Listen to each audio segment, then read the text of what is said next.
오늘 우리에게 주시는 하나님의 말씀은 신약 성경 마태복음 21장 12절에서 17절입니다.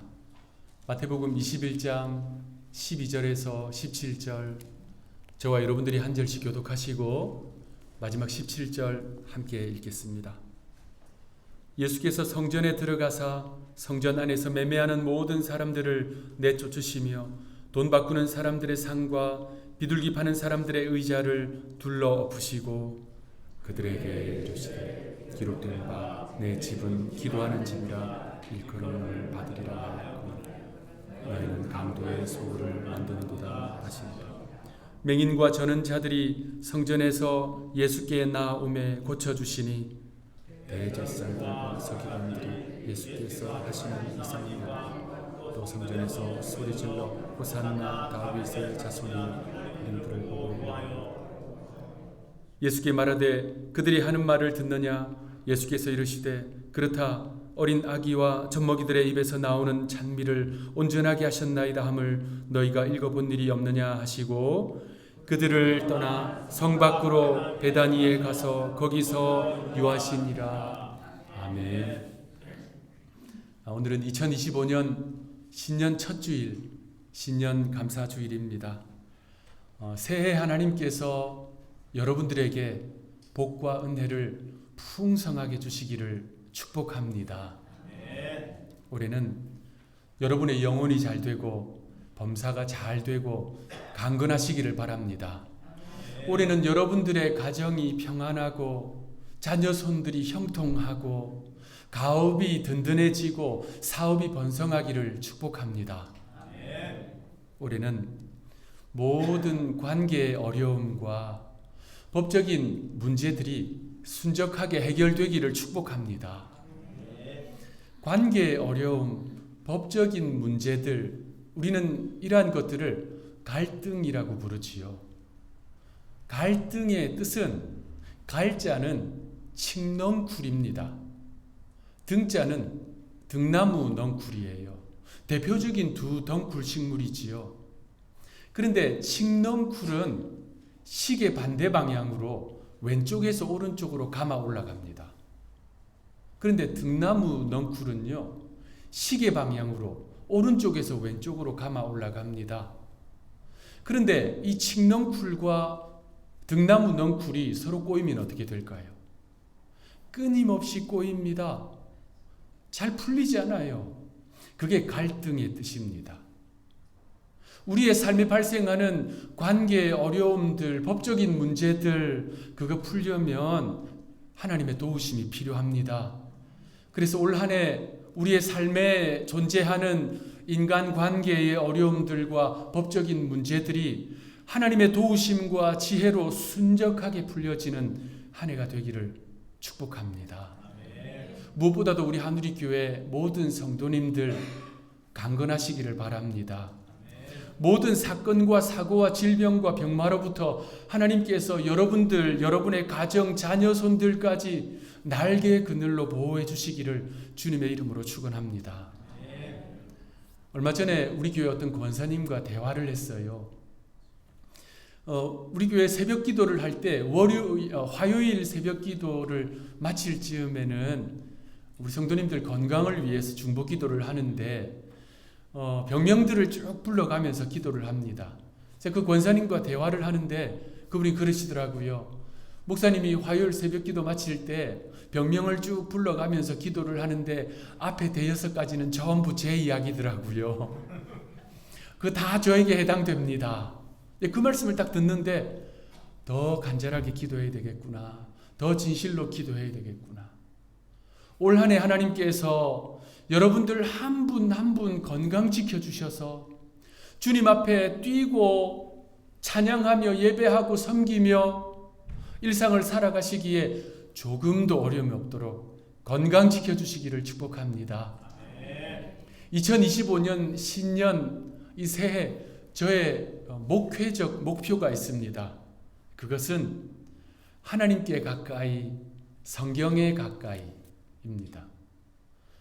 사도 바울은요, 고린도 후서 11장에서 자신의 부르심, 자신의 사역 사명을 중매자라고 이야기했습니다. 저는 이것이 목회의 핵심이요 중심이라고 생각합니다. 그래서 올해 새해 들어서 우리 교회 처녀 총각들 배우자 잘 만날 수 있도록 중신도 서고 중매도 하겠다 이런 이야기는 아니고요. 이거 아주 중요한 문제죠. 그걸 위해서 제가 계속 기도하고 있습니다. 그런데 고린도 후서에서 말하는 사도 바울의 중매자 사역은 신랑 되신 예수 그리스도께 신부인 교회를 이끌고 가서 만나도록 하는 그 사역. 저는 이것이 목회의 핵심이라고 생각합니다. 목회자는요, 자기 자신도 신부이면서 신부로서 신랑 되신 그리스도께 끊임없이 가까이 나아갈 뿐만 아니라 신부된 교회 성도들이 주님께 가까이 나아가도록 돕고 이끌기 위해서 부르심받은 존재, 그가 바로 목회자라고 생각합니다. 여러분, 이보다 더 중요한 목회가 뭐가 있겠습니까? 지난해 연말 당회를 하면서 장로님들과 이런 대화를 나누고 함께 기도를 했습니다. 교회가 해야 할 일에 집중하고 교회가 줄 수 있는 것에 집중해야 합니다. 여러분, 그렇지요? 교회가 세상 따라가면 되겠습니까?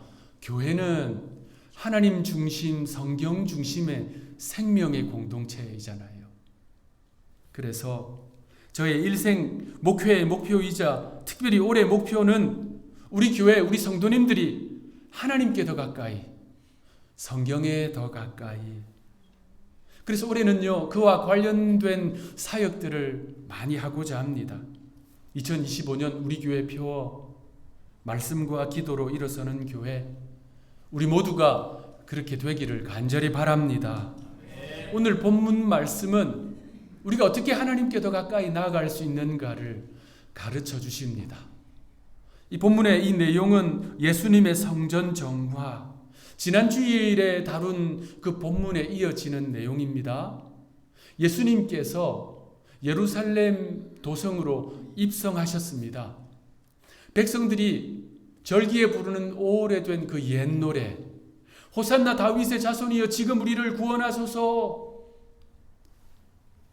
하나님이 정하신 때에 보내주실 메시아를 통해서 주어질 해방과 자유, 그러한 노래를 예수님을 향해서 외쳐 불렀습니다. 그 외침이 얼마나 컸는지 온 도성이 울렸습니다. 그런데 예수님이 예루살렘 도성으로 입성하시면서 화려한 군마를 타고 들어오신 것이 아니지요. 작은 나귀, 새끼 나귀, 주가 쓰시겠다 하라 지명하여 부르신 그 나귀는 주님께 쓰임을 받았습니다. 그렇게 도성으로 들어오신 예수님이요, 우선적으로 하신 일이 무엇인가? 성전 정화입니다.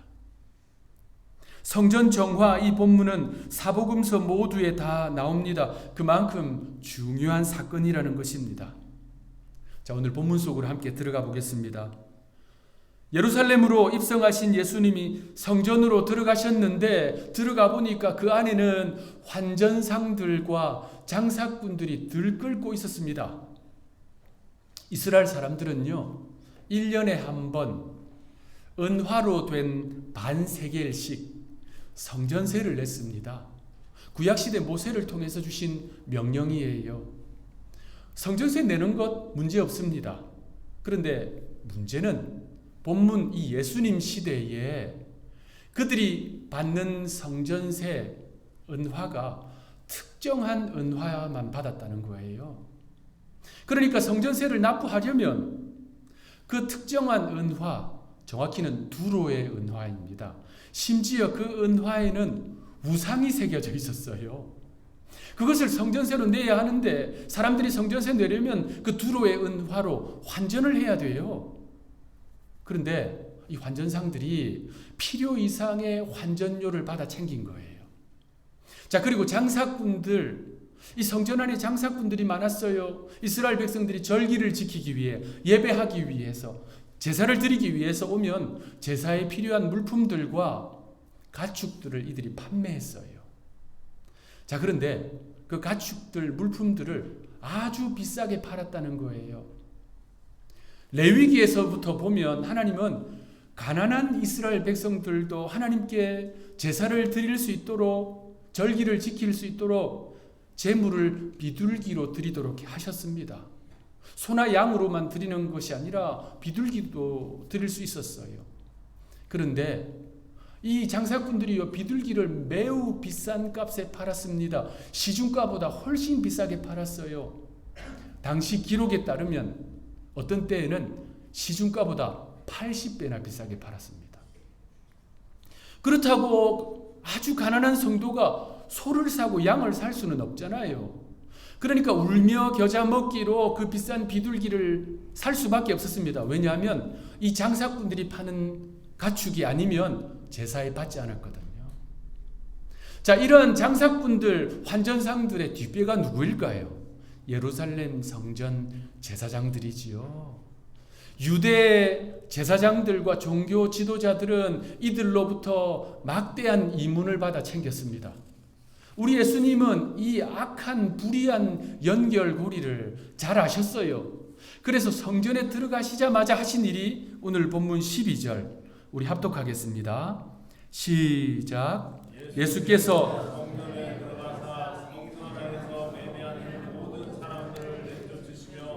돈 바꾸는 사람들의 상과 비둘기 파는 사람들의 의자를 둘러 엎으시고. 자, 여러분 이 장면을 한번 생각해 보시기 바랍니다. 그림을 한번 그려보세요. 성전은 하나님을 예배하는 곳이니 경건한 곳입니다. 그런데 여기저기 환전상들이 있고 동물을 파는 장사꾼들이 있어요. 예수님이 환전상들의 테이블을 둘러 엎으셨습니다. 은화가 여기저기 쨍그랑거리며 굴러다닙니다.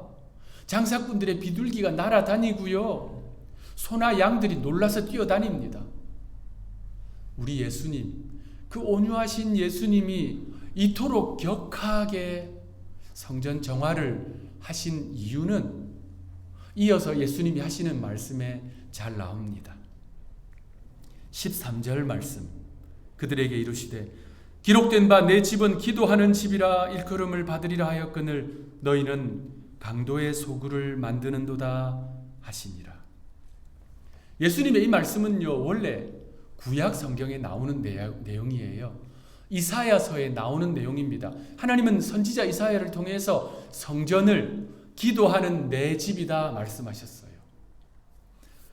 성전의 전신인 회막, 성막, 이때부터 신약 시대에 이르기까지 성전은 여러 가지 제사의 절차, 예전이 이루어지는 장소였습니다. 그런데 하나님은 그 모든 제사의 절차와 예전들 중에 성전의 제1 목적이 뭐냐? 기도라는 거예요. 기도하는 내 집이다. 그래서 이사야를 통해서 그렇게 말씀하셨고요. 오늘 본문의 예수님도 성전을 기도하는 내 집이다 말씀하고 있는 겁니다. 성전의 첫 번째 목적, 기도. 우리 성경에 보면요, 성전을 세 가지로 나누어서 설명합니다. 첫 번째는 오늘 본문에 나오는 예루살렘에 있는 건물로서의 성전. 두 번째 성전은 교회입니다. 자, 교회가 성전인가? 엄밀한 의미로 따진다면 교회와 성전은 구분됩니다. 그런데 성전의 존재의 이유, 하나님이 임재하시고 예배드리고 그 하나님을 섬기는 곳으로서의 성전의 영적 의미를 사도들이 시작한 교회에 이어진 거예요. 그래서 에베소 2장은 우리 예수님을 교회라고 하는 성전의 머릿돌이다라고 말씀하고 있습니다. 그래서 교회가 두 번째 성전이에요. 마지막 세 번째 성전은 무엇일까요? 우리 자신입니다.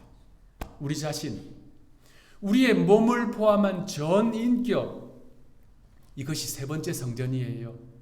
왜 그런가? 성령 하나님이 우리 안에 거하시기 때문입니다. 고린도전서 3장 16절은 이렇게 말씀합니다. 너희는 너희가 하나님의 성전인 것과 하나님의 성령이 너희 안에 계시는 것을 알지 못하느냐. 우리 한 사람 한 사람이 성전이라는 거예요. 그 이유는 성령이 우리 안에 거하시기 때문이다. 고린도전서 6장 19절에서 20절은 다시 한 번 더 반복해서 말씀합니다. 우리 합독하겠습니다. 시작. 너희 몸은 너희가 하나님께로부터 받은 바 너희 가운데 계신 성령의 전인 줄을 값으로 산 것이 되었으니 그런즉 너희 몸으로 하나님께 영광을 돌리라. 이 고린도전서 6장은 우리 몸 자체를 성전이라 말씀하고 있어요.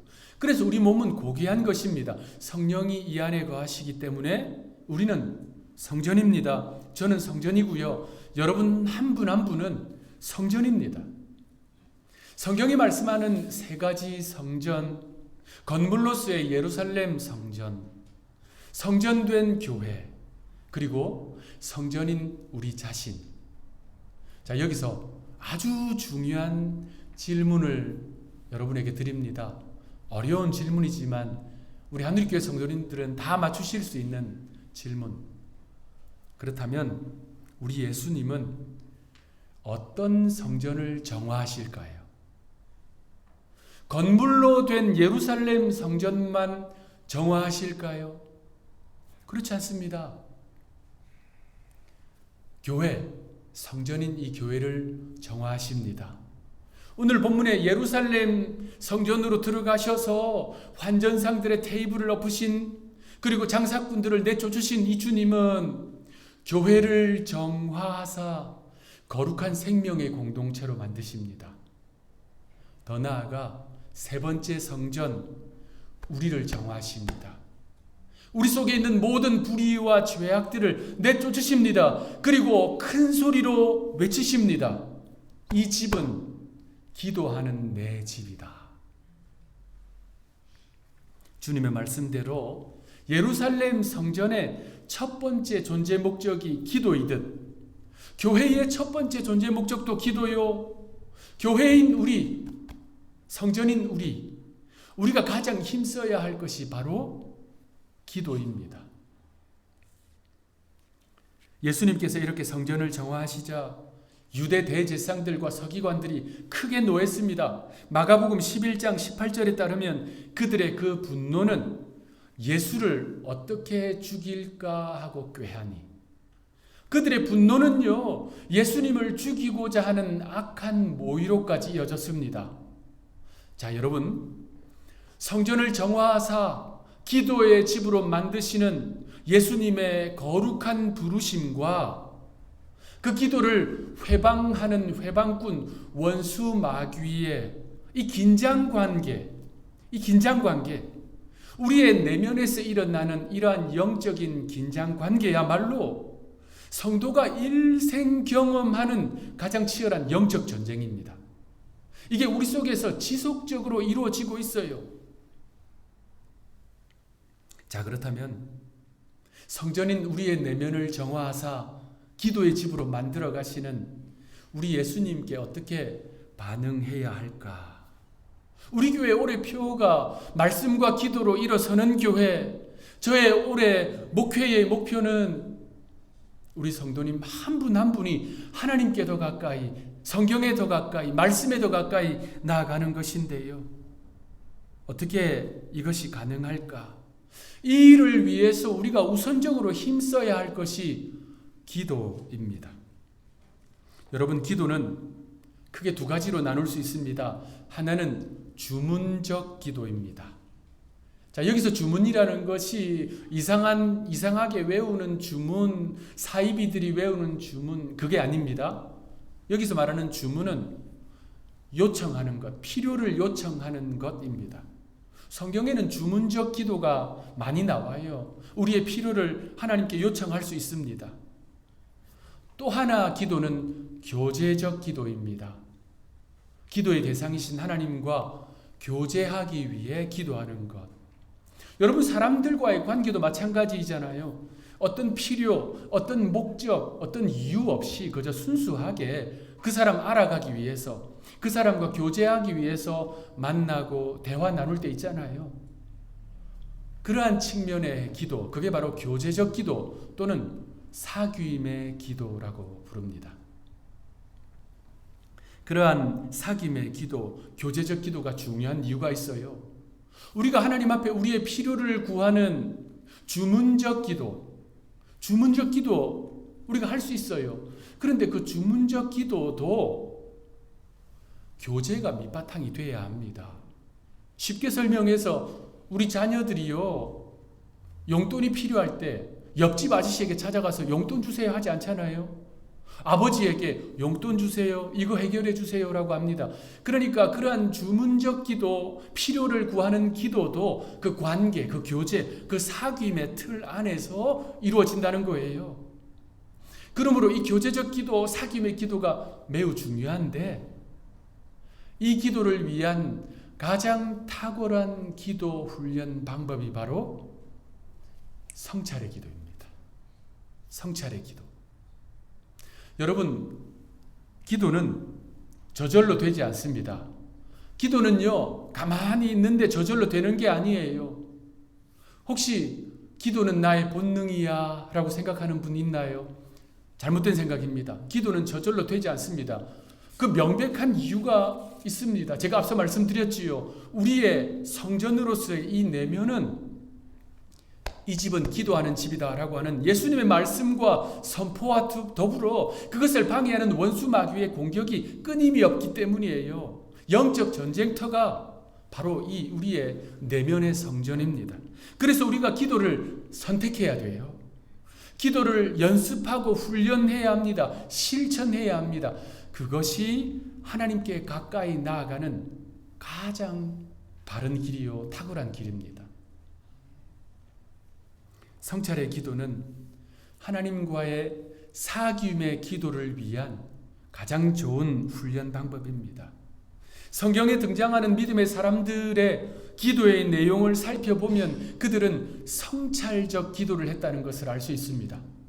뿐만 아니라 교회사의 교부들, 사막의 교부, 교모, 영성가들, 종교개혁자들의 기도의 내용을 살펴보면 그들은 한결같이 성찰적 기도를 했습니다. 올해 우리 교회 하나님께 가까이 나아가기 위해 이 성찰의 기도 꼭 해야 합니다. 여러분, 지난 여름 수련회 때 우리 성찰의 기도 맛보기를 했는데요. 올해는 우리 모두가 하나님께 더 가까이 나아가 주님과 친밀함을 이루기 위해서 이 성찰의 기도에 힘써야 합니다. 여러분, 성찰의 기도 노트 다 받으셨지요? 혹시 받지 못한 분 손 들어주시면 지금 나눠드리겠습니다. 저에게도 한 권 좀 주시면 좋겠어요. 저에게. 네. 성찰의 기도. 네. 빨리 오세요. 다 받으셨어요? 못 받으신 분 있으세요? 성찰의 기도, 이거 제가 다 직접 디자인하고 한 권 만들었습니다. 제가 이 책자를 만들면서 한 권 만들면서 간절히 기도했어요. 하나님, 올해 우리 한두리 성도님들 이 성찰의 기도를 통해서 하나님께 가까이 나아가게 해주십시오. 하나님과 친밀감을 얻게 해주십시오. 한 권 만들면서 간절히 기도했습니다. 자, 펼쳐보시면요, 제가 설명을 해드리겠습니다. 하나님과 함께하는 성찰의 기도, 제가 읽어드릴게요. 성찰의 기도는 신구약 성경에 등장하는 믿음의 사람들과 교회사의 영성가들이 실천해온 기도 전통으로 그리스도인으로 하여금 보다 효과적으로 하나님과 동행하는 삶을 살도록 이끌어주는 기도의 방법입니다. 자신의 지난 하루의 삶을 하나님의 관점으로 되돌아보면서 하나님의 손길과 임재를 되새기고 감사와 회개의 고백을 올려드리는 것이 성찰의 기도입니다. 이 기도를 통해서 일상의 삶에서 함께 하시는 하나님과의 친밀감이 나날이 깊어지는 여러분들 되시기를 소망합니다. 하나님께 더 가까이, 하나님께 더 가까이. 그게 중매장이가 하는 일이잖아요. 이 성찰의 기도를 하기 위해 우선적으로 생각해야 할 것이 있습니다. 여러분, 성찰의 기도는 침묵 기도입니다. 우리가 하나님 앞에 부르짖는 기도 꼭 필요합니다. 앞서 말씀드린 주문적 기도, 부르짖는 기도예요. 우리가 예배 마치고 점심 드시고 올해 첫 한마음 기도하실 때 부르짖는 기도할 것입니다. 그런데 기도도 이 균형이 잘 맞아야 돼요. 부르짖는 기도도 중요하지만 침묵의 기도 또한 아주 중요합니다. 침묵하는 이유는 우리의 내면의 성전에 계신 하나님, 그 하나님께 귀를 기울이는 거예요. 그래서 성찰의 기도는 침묵 기도인데 저는 새벽 기도 마치고 성찰의 기도를 합니다. 여러분들은 새벽에 하셔도 좋고 저녁에 하셔도 좋아요. 중요한 것은 하루 15분에서 20분 정도 침묵할 수 있는 시간과 장소, 하나님과 독대할 수 있는 시간과 장소가 필요합니다. 고요히 하나님께 나아가 침묵하면서 기도하는 거예요. 자, 그런데 무엇을 기도하냐? 그것은 성찰의 기도를 하는 이 시간, 이전의 24시간의 삶의 발자취가 기도의 내용입니다. 저는 일주일에 성찰의 기도 평균 3번 정도 해요. 더 많이 할 때도 있지만 매일매일 하는 것이 제일 좋고요. 2-3번 하실 수도 있습니다만 만약에 2-3번 한다고 했을 때 성찰의 기도를 할 때 그간 며칠 못한 내용을 쭉 몰아서 하는 것이 아니고요. 그렇게 하면은 하루를 깊이 성찰할 수가 없습니다. 그렇게 하기 어려워요. 그래서 성찰의 기도를 한다. 그러면 지난 24시간 살아온 삶의 내용이 기도의 내용입니다. 자, 그러면 어떻게 하는가? 여러분께 나눠드린 이 책자의 도움을 받을 수 있는데요. 성찰의 기도는 이렇게 진행합니다. 먼저 고요한 시간과 장소에서 하나님을 주목하면서 침묵 가운데 여러분의 마음과 호흡을 정돈합니다. 자, 그리고 1번 진리의 빛을 위한 기도. 자, 한번 따라합시다. 지난 하루를 하나님의 눈으로 보게 하소서. 여러분의 마음과 호흡이 딱 정돈이 되면요, 이 짧은 기도를 하나님께 올려드리고 그리고 하나님의 눈으로 여러분의 지난 하루를 쭉 살펴보는 거예요. 저는 새벽에 하니까 전날 새벽부터 하루를 쭉 돌이켜보는 거예요. 쭉 살펴보는 겁니다. 자, 그러면서 감사의 제목들을 발견하는 거예요. 감사의 제목들. 하나님의 눈으로 보기 시작하면요, 감사의 제목들이 보입니다. 그게 2번이에요. 그 감사의 제목들이 떠오르면 여기에 쓰시는 거예요. 쓰면서 기도하는 겁니다. 예를 들어서 하나님, 간밤에 평안하게 잠들게 하시니 감사합니다. 하나님, 지난 하루 안전운행하게 하시니 감사합니다. 교통사고가 얼마나 많아요. 안전운행하게 하셔서 감사합니다. 하나님, 자녀들, 손자녀들 학교생활, 직장생활 무탈하게 하게 하시니 감사합니다. 여기저기 학교에서 총기 사고가 얼마나 많습니까? 그러한 일들이 없는 게 얼마나 감사한 일이에요. 그리고 하나님, 어제 어떤 분과 대화를 했는데 그 대화가 저의 마음에 참 큰 위로가 되었습니다. 하나님의 은혜입니다. 여러분, 대단한 제목이 아닐 수도 있습니다. 그냥 일상적이고 사소한 일일 수도 있어요. 그런데 그것을 하나님의 눈으로 보기 시작하면 감사의 제목이 된다는 거예요. 그것을 쓰시면서 기도하는 겁니다. 그리고 이어서 3번째, 하나님의 임재를 깨닫기. 지난 하루 동안 나의 삶에서 함께 하신 하나님을 발견합니다. 순간마다 놓쳤던, 그러나 거기에 계셨던 하나님을 깨닫는 시간입니다. 예를 들어서 설교를 듣는 중에 깨달음을 주신 하나님, 성경을 읽는 중에 기도의 응답을 주신 하나님, 책을 읽고 신문을 읽는데 깨달음을 주신 하나님, 어떤 분과 대화를 하다가 나의 마음을 돌이켜보게 하신 하나님, 어디서 누구를 만났는데 그에게 사랑과 자비를 베풀 마음을 주신 하나님. 세상을 살아가는데 유혹과 시험이 몰려왔어요. 그런데 내 마음을 붙드사 그것을 이기게 하신 하나님. 하나님은요, 그곳에 계시거든요. 하나님은 멀리 계신 분이 아닙니다. 하나님은 이 내면의 성전에 내재해 계세요. 우리의 삶에 임재하십니다. 온 세상에 편재해 계세요. 여러분, 이 책자 한 페이지만 넘겨보시면 짧은 기도문이 나옵니다.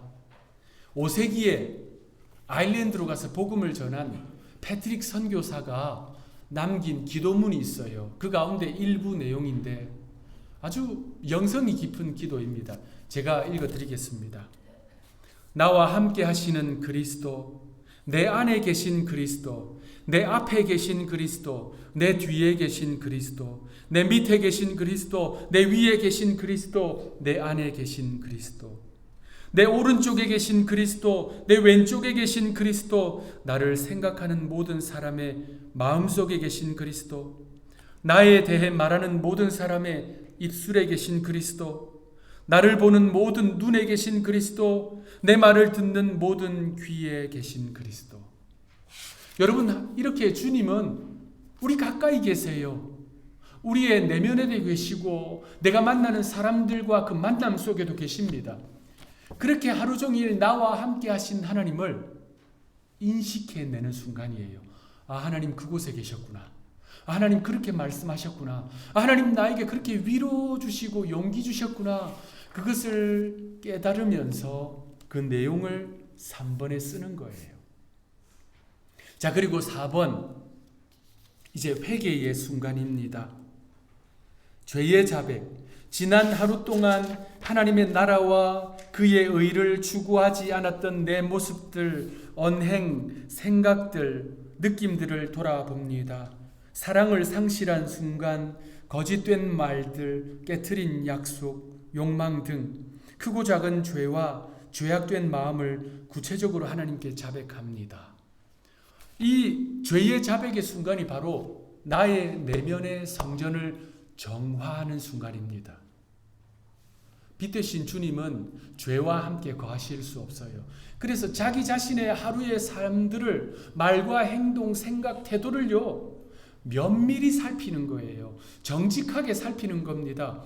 하나님과 나와 1대1 대면의 순간이잖아요. 감출 게 뭐가 있겠어요? 그것을 면밀히 살피고 정직하게 이곳에 기록하는 거예요.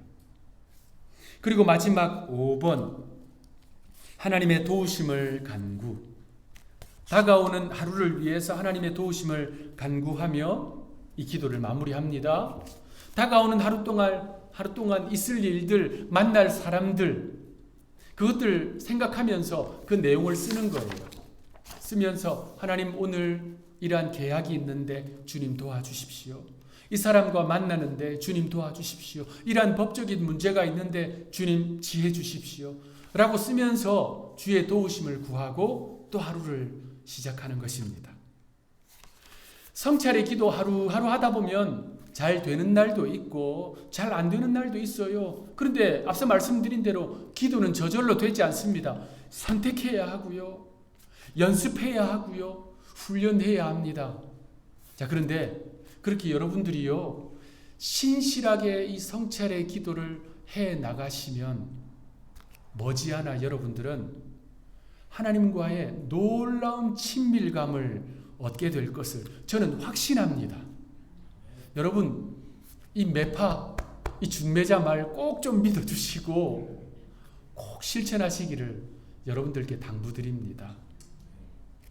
그리고 이 성찰의 기도, 하나님께 여러분들이 가까이 나아가실 수 있도록 이전에 30년 신앙생활을 하고 50년 신앙생활을 했는데 올해 내 믿음이 하나님께 진짜 가까이 나아가서 송구영신 예배 때 말씀드린 것처럼 따개비처럼 하나님께 바짝 붙어 있는 이 한 해가 되도록 여러분 이거 잘 실천하시고 잘 실천하실 수 있도록 돕는 모임을 가지게 될 것입니다. 한 달에 한 번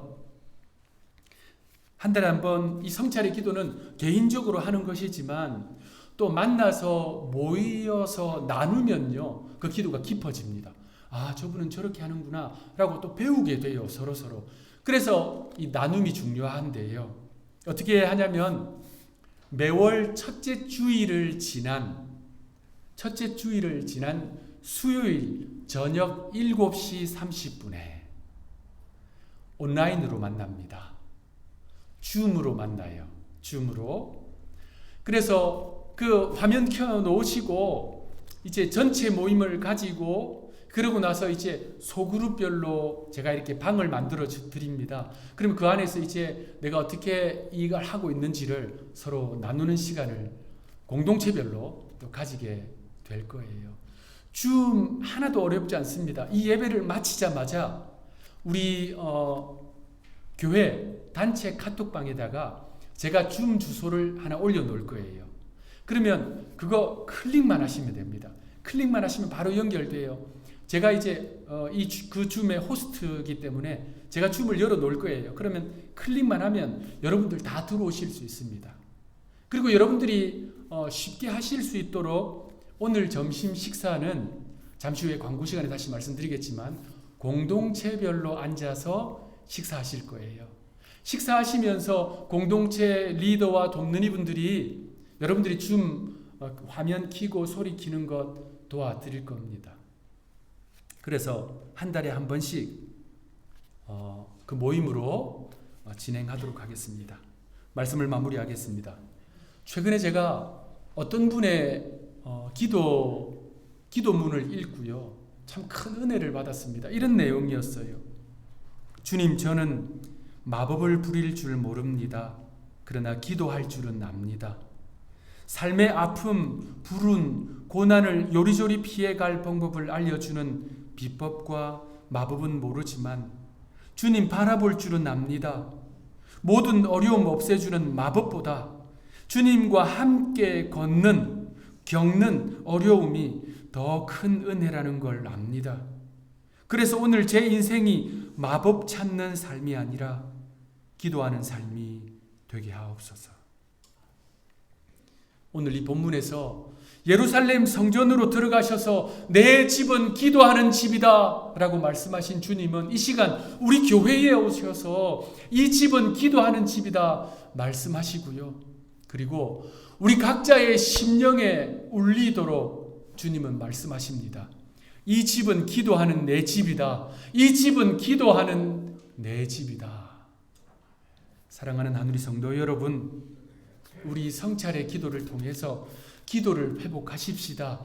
하나님과의 첫사랑을 회복하고 친밀감을 회복하십시다.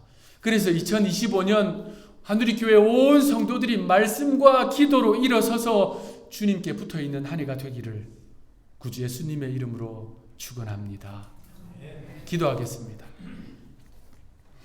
예루살렘 성전을 기도의 집으로 정화하신 주님, 우리 하누리교회를 그리고 교회인 우리의 심령을 기도의 집으로 새롭게 하여 주옵소서. 성찰의 기도로 온 성도가 주님과 친밀감을 얻게 하시고 그 기도로 하나님께 가까이 나아가며 교회가 다시 일어서는 은총이 있게 하옵소서. 구주가 되시는 예수님의 이름으로 간절히 기도하옵나이다.